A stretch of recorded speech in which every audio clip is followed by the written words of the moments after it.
नमस्कार, सादर जय जिनेंद्र। क्षमा ब्रेकिंग जैन न्यूज प्रतिदिन प्रातः, दोपहर एवं रात्रि में देश भर से संपूर्ण जैन समाज से संबंधित सही और सकारात्मक समाचारों के लिए देखना और सुनना न भूलें। साथ में आपसे विनम्र निवेदन है कि यदि आपने इस चैनल को सब्सक्राइब नहीं किया है तो कृपया अवश्य कीजिए और शेयर और लाइक करके धर्म प्रभावना में सहयोगी एवं सहभागी बनिए।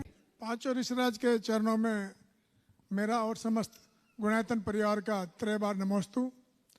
मुनिवर, आजकल ये देखा जा रहा है, आजकल या पहले भी होता होगा, जो मुनिराज ख्याति प्राप्त हैं या जिनकी फॉलोइंग बहुत है, उनके लिए तो श्रावक दौड़ता आगे पीछे भागता है। एक मुनिराज के लिए 50 जगह से श्रीफल भेंट होते हैं चतुर्मास के लिए। 2 मुनिराज 4 मुनिराज जो 20 चौके लगते हैं, 25 चौके लगते हैं। साथ साथ ऐसा भी देखा है जो मुनिराज प्रसिद्ध नहीं है, ख्याति प्राप्त नहीं है, या जो कुछ भी कारण कहिए, उनको न कोई बुलाने को तैयार है, न कोई चौका लगाने को तैयार है।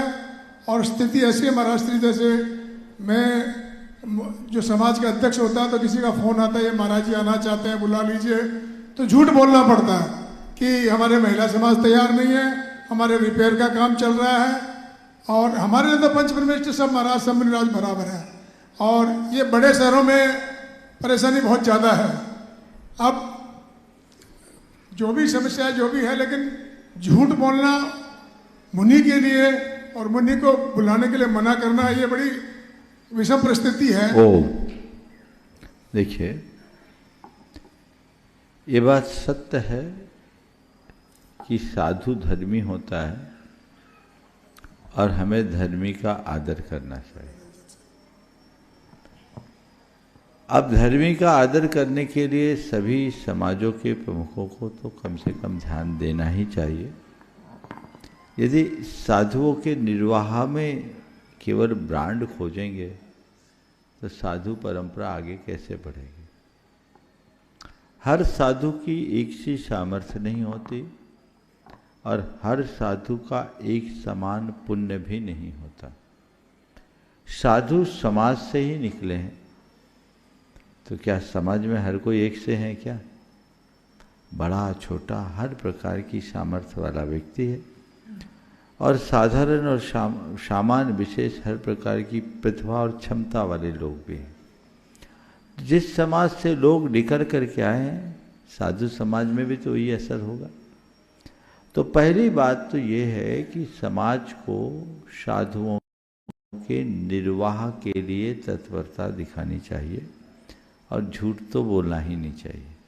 कोई भी साधु आए, अगर कोई की प्रभावना नहीं है तो क्या रोटी नहीं खिला सकते क्या? उनकी अनुकूल व्यवस्थाएं बना दीजिए और काम कीजिए। ये समाज का कर्तव्य है कि किसी भी साधु के निर्वाह में किसी भी प्रकार की बाधा या रुकावट ना आए, अन्यथा फिर साधु बनेंगे कैसे?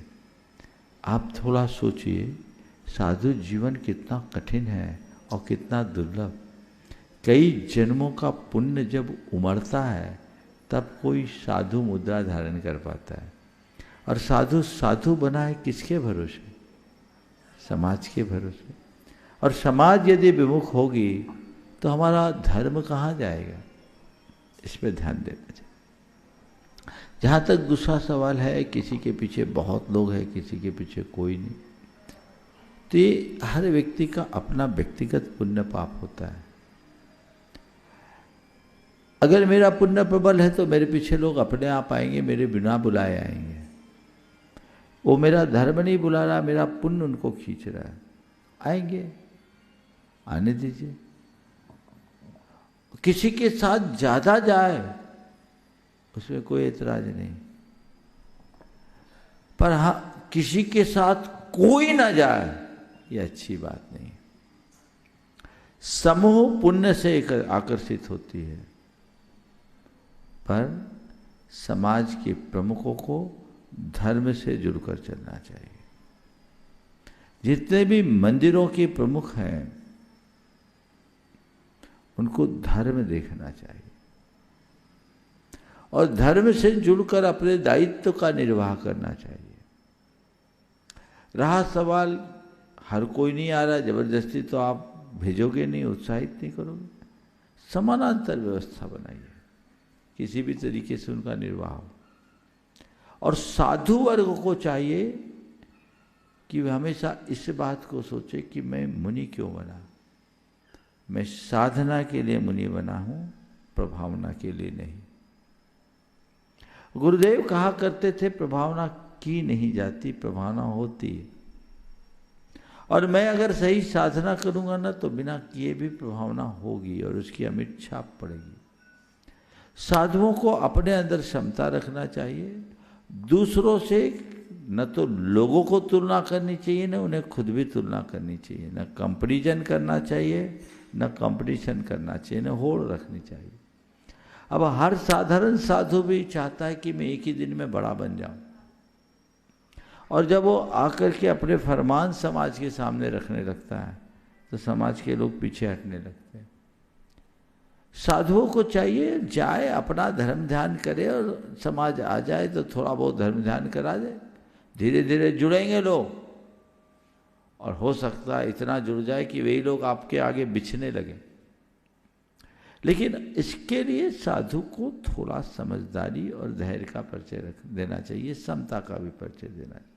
कई बार ऐसा देखने में आता है कि साधुओं में भी फ्रस्ट्रेशन दिखता है, और उनके अंदर जो जिस तरह की प्रतिक्रिया होती है उसमें ज्वेलस और ईर्ष्या जैसे भाव भी प्रकट होने लगते हैं। तो वो उनके साधु जीवन की मर्यादा के अनुकूल नहीं। तो साधु जीवन की मर्यादा का अनुपालन करे, उस अनुरूप काम करके जीवन का रास्ता प्रशस्त करे, जिससे जीवन को बेहतर बनाया जा सके, सबका मार्ग प्रशस्त हो सके। ये दोनों तरफ से ध्यान देना चाहिए। समाज में भी उदासीनता देखने में आती है, और साधुओं की अपेक्षाएं जब बढ़ती है तो ये विसंगतियाँ होती है। हमें इनमें बहुत गंभीरता से विचार करना चाहिए, और समाज को चाहिए कि लोग आए या ना आए, व्यवस्था तो आपके हाथ में है, हर साधु का निर्वाह हो। और साधु को चाहिए कि वो निर्वाह करे निष्प्रह भाव से। वो खुद ही इकट्ठा करने लगेगा तो फिर समाज उसका साथ नहीं देगी। ये गड़बड़ियाँ ये भी है। सब अपनी मर्यादा को सुरक्षित रख करके काम करेंगे तो परिणाम अच्छे आएंगे। अर्चना बेगड़ा कोलकाता गुरु चरणों में अपना प्रश्न करेंगे और तैयार रहेंगे। हाँ एनर्जी। हाँ क्या प्रिपेयर नहीं है क्या? वो तो हमेशा प्रिपेयर रहते हैं। बोलो कर रहे हैं। गुरु चरणों में अपना प्रश्न करें और उसके बाद में अर्चना। बोलो ना। बोलो नहीं करना, बीरू करेगा। नमस्ते महाराज जी। नमस्ते हाँ। महाराज जी, एक नए क्षेत्र से संबंधित मेरा प्रश्न है। बेंगलोर से 160 किलोमीटर पर एक नया क्षेत्र डेवलप हो रहा है, होसकोटे नाम से। महाराज जी वो कौन सा क्षेत्र? होसकोटे मैसूर के पास है, बेंगलोर से 160 किलोमीटर। उस क्षेत्र के बारे में महाराज जी ऐसा है कि 52 गजा में जो प्रतिमा है आदिनाथ भगवान की, उसी पैटर्न पे वहाँ पे बाहुबली भगवान की प्रतिमा है। गांव के लोग, कृष्णा सागर नदी है, उससे उसके मुहाने पर वो 3 साइड रिवर है और एक क्षेत्र बना रहे अभी नया। तो वहाँ निकल करके आई प्रतिमा नदी से, और भी छोटी बड़ी प्रतिमाएं बहुत सारी निकली है। और वो बाहुबली भगवान की उसी सेम पैटर्न में जो बाहुबली जो आदिनाथ भगवान कितने अवगाहना है? अवगाहना करीब 40-45 फीट है। ओहो। हाँ, और केव बना हुआ है, वैसे ही केव बना हुआ है। दो मुनि महाराज अमोद कीर्ति जी, अमर कीर्ति जी का ध्यान उधर आकर्षित हुआ, उनको सूचना मिली तो वो गए वहाँ पे उस क्षेत्र का डेवलप कराने के लिए। तो इन दोनों में कुछ संबंध है क्या महाराज श्री? अब मुझे इसके आगे पीछे का कोई पता नहीं, तो मैं क्या टिप्पणी दूँ।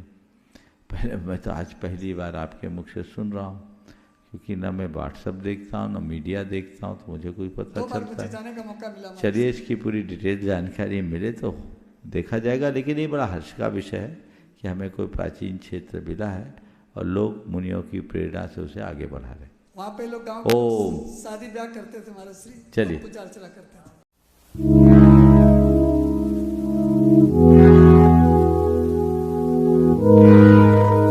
क्षमा breaking Jain news YouTube channel पर विज्ञापन देकर धर्म प्रभावना में बने सहभागी। विज्ञापन देने हेतु संपर्क कीजिए मोबाइल नंबर 9026900740 एवं समाचार एवं वीडियो भेजने हेतु WhatsApp number 9335236222। Kshama breaking Jain news YouTube channel देखने के लिए आपको बहुत बहुत धन्यवाद। सादर प्रणाम, सादर जय जिनेंद्र।